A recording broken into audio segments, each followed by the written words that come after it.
خب سعی کن. ما امروز دیگه در وظیفه بودم، فهمیدیم بیکار ما نبودم، تفریح بود دیگه. بال کردم یک سریال ترکی بود، در فارسی ترجمه شده. آوازش کلش در فارسی گپ میزنن، در زبان فارسی صحبت میکنن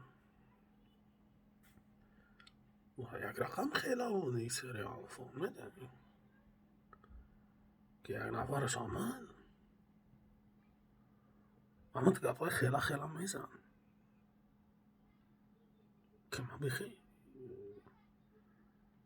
نفهمیدم که چطور تو چیزا رو در تلویزیون میمونن. یعنی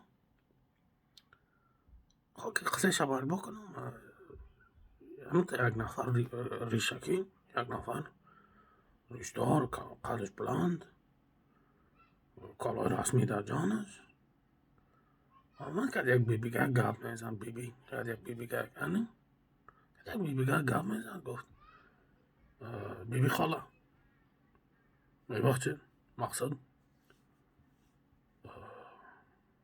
برای ما و دختر شما دیگه. خب بی خاله باش، خب بی خاله رای ما و دختر شما دیگه از خود جدا شد. باز موزیک زدن براش، باز بی خاله میگه با چیم قسم دیگه گپ کرد، من دیگه گم تو میزنی کل قصه شب بر ما بکن، تو که یک دفعه میایی بسیار مرا چیز میسازی، احساساتی میسازی. گفت بی خاله سعی کن چی میگم من. گفت دختر شما ازش بسیار ناراضی است، من میخوام از خود زندگی خوش داشته باشم، یک آینده داشته باشم و از این روزی که کردیم دختر شما یک جای شدیم. گفتم چه قسم دارن یا عروسی کردن، چی شده که یک جای شدیم؟ خواهد من عروسی کردن. گفتم باز یک نفی قصه کرد پیش ازی که سهرا که بود که از بام ناراضی بودم بسیار. بابام که شما من میفهم خبر بودم در تماس بود، باز هم موزیک زن. گفت خب بچه این سعی کن، من برای تو که شاید گپ نمیزنم، زندگیت از کار دلت که با من میایی تو شکایت میکنی حالا یا تصمیمت بر من میگی، من نمیفهم. گفت مقصد کار خودتان است، من دخترم هیچ چیز نمیتونم گفتن در این باره. خموت گپ میزنن این که باز یک دفعه دخترش آمد گفت مادر جان اینو با من دیگه هیچ گپ نداره غیر از این که همیشه شکایت کنه.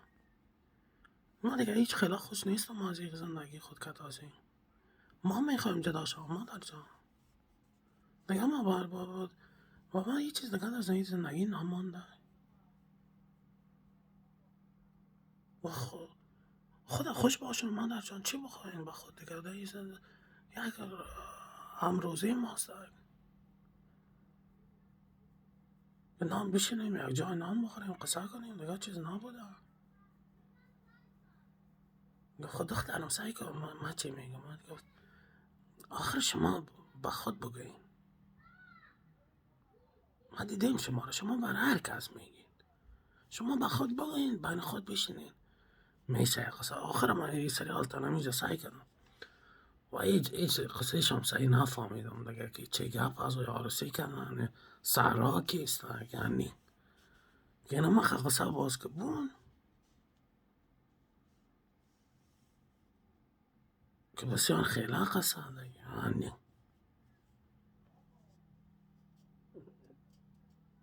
باز فهمیدم که ترکیه که باشه اینا ما تو کشور خدا پیش برده سریال هم با جای جور میکنن کلشان رقم اروپایی است دیگه. یعنی ما رقم سریال های اروپایی جور میشه.